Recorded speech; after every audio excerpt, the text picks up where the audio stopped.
Good morning, students. Today we are going to discuss about the chapter number 4 in MISS 221, which is about information security. So today our topic is going to be about information security. One of the major challenges that the people face in the information system is to ensure that the data that they have is secure. So now let us start going into this topic in a detailed way. These slides which we have actually shows that this is the reference materials from where these slides are made, and these slides were actually made by Dr. Murtaza Farooq. Now let's start our chapter today. Our chapter today is first on the expectations of the information system. What is actually expected from the information system in terms of its security? There are three things which the end user always needs and expects that these things should be there in the information system. Number one is what? The confidentiality. What is confidentiality? Confidentiality means something which is kept secret and secure. Like for example, if I tell a friend some information and I tell him don't tell it to anyone, he has to keep it with him secretly, confidentially. That means nobody else should know this information. This is called confidentiality. You are working in a company, the company gives you some information. If you are going to share that information which might damage your company, then you are not maintaining confidentiality. Confidentiality means what? You are actually only making the information available to those people who are authorized to view and use it. That is called confidentiality. In an information system, it is called the security triad. You can see here that this is called what? The security triad. In the security triad, what is important is that there are three factors which the end user will look into it, or the people who are using the information system will look into. Number one is called confidentiality. Number two is called integrity, and number three is called availability. Number one is called confidentiality. In the confidentiality, the information or the data should be available only for those who are authorized. For example, if I am account holder in a bank, I should be able to access my data. Anybody who is not related to the bank and who does not want to know the information should not be able to gain access to that information. So that is called confidentiality. The next one is called integrity. What is integrity? For example, I am seeing some information from an information system. The information which I am seeing from the information system should be reflective of the true and accurate data. The data which I am having should be accurate. It should not be altered, and it is not manipulated data. What the data I am seeing is the true and the real picture of the information that is stored in the information system. That means it gives me confidence that whatever I am getting the information from the information system is truly representing the information that is actually stored. That's called integrity. The next one is called availability. What is availability? Availability means the information can be accessed and modified by anyone authorized to do so in an appropriate time frame. For example, the information is available in the information system, stored in the information system. Let us take the example of me as a teacher. I can only assign you the grade during the semester period. Now the semester is over in the month of June. If I want to change your grade, maybe in the month of September, I am not authorized, even though the information can be accessed by me now and modified by me only with appropriate time frame. That means now you are a student, I am actually assigning you the grades, but these grades once assigned, it is stored into the information system. It is available at any time only when I am a teacher. After I'm not your teacher, I should not be able to access the data, to modify the data, or to manipulate the data. So these are the three important things what are expected from an information system by the user from the information security point of view. I hope this is clear for all of you. Now let's go for the next one. The next one is a definition of the information security. Now I told you the biggest challenge what the people face in using the information system, or why the people are reluctant to use e-services or anything which is available online, is the fear over the security of the data. Information security, system security means what? The security of the information that is stored in the information system. It is the responsibility of an organization. Every organization has a responsibility to ensure what? These three things. Number one, confidentiality. Number one, each organization has this one to ensure that the confidentiality, integrity, and the availability of the information.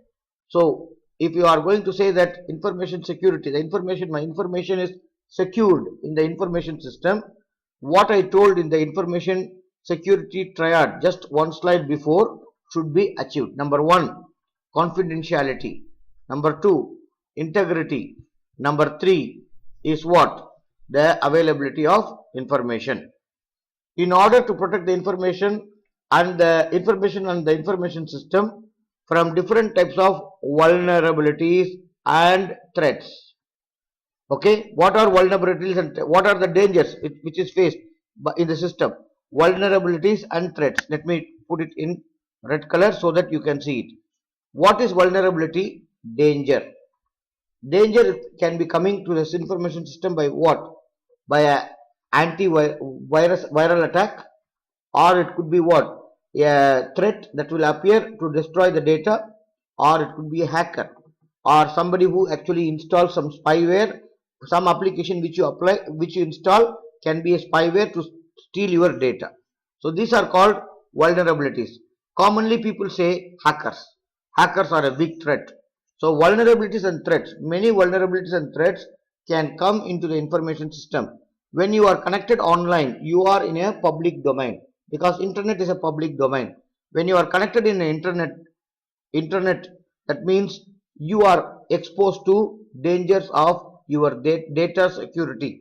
Your data may be stolen, or it can be misused by somebody else, who are normally termed as hackers or intruders, who intrude into your system to steal your data. So we have to ensure that, I told you what is information system security, to ensure that the confidentiality, integrity, and the availability of information. In order to protect the information in the information system from vulnerabilities and threats, now we have to see that confidentiality and integrity and availability, they should have something called an information security policy. I would like to give you an example here of what is an information security policy. See, for example, whenever you are going to have an email account, they specify that the password should be for 8 characters. It should be of a mix of upper character and lower character, numbers, and special character combination. So this is how they have a policy, how a password should be. If you are just going to say that password can be for 5 characters, then it is very easy for a hacker to make a guess of the password and hack it. So that's why if you are going to have any information systems, they have certain rules. This is one of the idea. And also they have installed, some of the policies include installation of the firewall program, which filters unwanted websites access or any other information entering into your network. In addition to that, most of the companies have installed internet security package. For example, in our university we are using Kaspersky security internet security suite, which actually protects our computers from any viral or any intruder or any hacker threat or attack that's happening on our computer. So this is actually called information security policy. That means, policy means what? A document which states very clearly the set of rules and regulations to be followed in order to ensure the information system security. Information system security is what? It ensures three things. Number one, the data is confidential, the data is the integrity of the data is maintained, and number 3 is what? It is available. I already explained you these 3 things for you. The organizations can choose a variety of tools. Just now I told about the variety of tools. What are the variety of the tools that we used now? Just I told you now the variety of the tools. The variety of the tools are number 1. You can see here the variety of the tools are number 1 firewall, antivirus program, and also some internet security suite which is available from Kaspersky, Norton Antivirus, McAfee, and many other companies are leaders in providing solutions for information security. I hope this is clear up to this point for every one of you. Now let's go for the next important thing. The next important thing which I am going to explain is about authentication. Let me tell you what is authentication. You are going for examination. You want to go and take an examination in the university. The university has a rule. What is the rule? You should bring your ID card. Why they want your ID card? And they said without ID card we cannot give you the exam. What is the reason for this? The reason is very simple. Like for example, if I am a teacher, I am teaching you, I may know you in the semester. But in the examination time, somebody else can come as proctor to proctor the exam. So that person may not be very sure who are you. So in order to authenticate, you know what is authenticate? In order to verify that this is you who is taking the exam, who is in the name of the card, they will check your photo and they will check your ID number, and they know that yeah, this is the person whom is writing the exam, and this is a photo of the person which is in the ID card. Yeah, he is the same person. They actually authenticate and they say okay, you can sign the paper now, you can write the exam now. So this is called authentication. What is authentication? It is an process in which we actually ensure that the person accessing the information is the one who claims to be that one. Like for example, if I am claiming that I am Muhammad Yusuf and I will be having a username and password for my system. So I will use that username and password which is given to me by the organization, and the username is given by the organization and the password for the first time is given by the organization. Later on they give you a chance to change your password if you want. So password is actually which is very confidential. So never share your password with anyone. So sometimes people I see here telling the password to their friends, to anybody who they know. Even if you are going to the petrol station, you should not tell your credit card number to the person in the petrol station. You are expected to key in your data. This is one of the important things that you have to understand about security. So don't say that information secure system is not secure. If you are revealing your password to somebody, then the bank or any organization will put the blame on the user only, but not on the system, because that's why you can see that every time they put a disclaimer on the website, they send emails to the people, never ever share the password with the people who are known or unknown to you, because if this detail is shared with other one, then there's a high chance that they also can gain access to the data and the information that you have in the system. So in this case, this data is compromised not because of the fault of the information security procedure, but it is because of the negligence, carelessness of the customer or the end user. So now you understand what is authentication. Authentication is nothing but a way by which you make sure, the system makes sure that the authorized person is alone gaining access to the system. That is called authentication. The authentication can be accomplished using 3 different ways. Something they know, something they have, something they are. Let me explain these 3 things to you. Something they know. Everybody has a username and password. And you also sometimes ask additional questions. If you are going to log in from an unknown, so for example, you have registered for an email from Oman. You go to United States and then you try to log in from United States. What actually any email, Yahoo Mail or Gmail will do is that they will ask you additionally, in addition to your password, one security question like what is your favorite color, which country you are coming from. This is what you have actually done when you open the account. So they want to make sure, because they have a doubt, somebody who is always using this email account from Oman suddenly is going to use it from USA. They doubt it could be a hacker. So when they see that the IP address of the computer from where you are accessing the data is different, they will ensure that they will ask an additional question to in order to provide more security for the data. So that is what you have to keep in your mind. The next one is something they have. Something they have is what? Something they have is actually nothing but some smart card. They have some smart cards. What are the smart cards that they have? Like for example, you are having a card, and when you have a card, for example, I will give you an example. What is a smart card?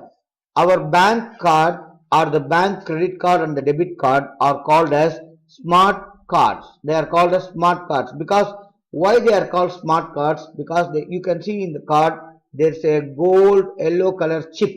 So all the details about you are stored in that chip. So that's why it's called a smart card. For example, you are going to a bank to transfer your account money from your account to another person account, but you are taking a cash. You are taking a cash and you want to deposit the account money into your friend account. When you go to the bank where you don't have the account, I am going and saying that I am so and so, I want to transfer the money. The bank asks you here, give me your bataka. They ask your bataka, they put into the machine, and then after they put into the machine, they have all the details about you from that card. And then what they do, they ask you to actually scan your finger scan by basma, because you see this card is issued by whom? ROP, Royal Oman Police. All the information about you are stored inside the card, including the biometric, including the name, many other information. So when you are going to keep your basma, it matches with the data which is already stored in the ROP database. Then you are authenticated, and then you can make the transfer of money. You understand the idea? So the card actually authenticates you, and the process can be done. The third one is what? Biometric. See, the biometric means finger scan, iris scan, everything. For example, if you are going to go to some other foreign country, either from Muscat or from Salalah airport, what do you see? There is something called e-gate, where instead of a policeman who is checking the passport, there will be a machine, and you will enter your card, bataka, then you will be, the gate will open, and then you have to go in and scan your finger. And they will not ask you to scan the same finger for everybody. They can ask randomly. For somebody they will ask to keep the thumb, for somebody they will ask to keep the index finger, for somebody they will ask to keep the middle finger. So according to the system, it will generate, use this scanning, use that finger scanning. So they have all the fingers scanned in the ROP. They have all the data stored in the database. It matches with that fingerprint. It is the greatness of Allah's creation that you don't have no two people have the same finger print. So now what happens, when if the fingerprint does not match, that means you are not authenticated. You are not the right person who claim that this is Muhammad Yusuf or this is Abdullah who want to access and go out of the country. So the system will not allow you to complete the process, and the police will call you, come, they will check the card again manually in this case. You understand the idea? So these are the three ways by which an information system can allow the user to gain access. First one is username and password. The second one is what? You have some card. Like for example, I wanted to give you another example of the card. Like for example, you see in any supermarket, the cashier makes the bill. Then the cashier makes a mistake in billing. Then they do what? They ask the manager. The manager comes with a card. That card, as when he swipes the card, he actually acts as a supervisor. He can make the changes to the bill. But the cashier cannot make any changes to the bill in order to make security for the data that is stored. So the supervisor or the manager has better rights. So he uses a card and that card actually gives him access to modify the data. So this is another example of having a smart card. I hope it's clear for you now. Now let us see this one for you to see. Now look at this one. This is a good example of the first category of the username and password, something that they know. Authentication process done by something which is called something they know, like the username and password, username and password, username and password. Now you can see in the DUSIS or in the DU Moodle, you can actually see that you can try to do what? You can try to do very simple. You can try to do the first thing is you can try to see that one. You can try to see that there is a username and password over there. There is a username and password in that one, so it is very easy for you. Is that clear for everybody? The next one is something that they have. Something that they have. What is that? I already told you what is that. Something that they have is what? Something that they have is what? They have the smart card. Smart card, if they have, it is like I am having a smart card because I'm an employee or I'm an authorized person. I put the scan on it. It identifies, it authenticates the information. But there is a danger with that one. If you give the card to somebody else, then that person also can get an access in this one. So you should never share this card or password which are confidential with anyone. The next one is what? Something they are. The example is what? Biometric security. Biometric security. What is biometric security? You can see that people have fingerprint, facial recognition, retinal scanning, voice recognition. There are 4 biometrics which are commonly used. Like I go and scan my finger in a basma, that's one thing. There is something like image recognition or facial recognition. Your face is recognized by the sensor, and then the face match is done. If it is same, then you are gaining access. The iris or retina scan, because the retina is different for different people. So iris or retina scan is actually scanned and stored in the database. It matches with the person who is trying to enter into it. If there is a match, he will gain access. If there is no match, he cannot gain access. The last one is voice recognition. See, everybody has a different voice. Vocal cord of the people are using different, producing different type of sound. So what happens? The sound is actually stored into the database, and when you talk, the system identifies your voice pattern, and if it finds the same pattern, then it will allow you to authenticate. In all these 3 methods, the common used one is the username and password. Also, the rarely used one is this one, but it is more secure because your fingerprint means you have to physically go there. Your facial recognition means what? The person who is claiming should actually be physically able to be present in order to do that one. And the same goes for retinal scanning and for voice recognition. So today we have seen number 1, to sum up the class today, we have seen number 1, what is information security. What are the 3 important characters the people would like to see from the information security point of view? Confidentiality, integrity, and the last one is availability. And we have seen about what is information security policy.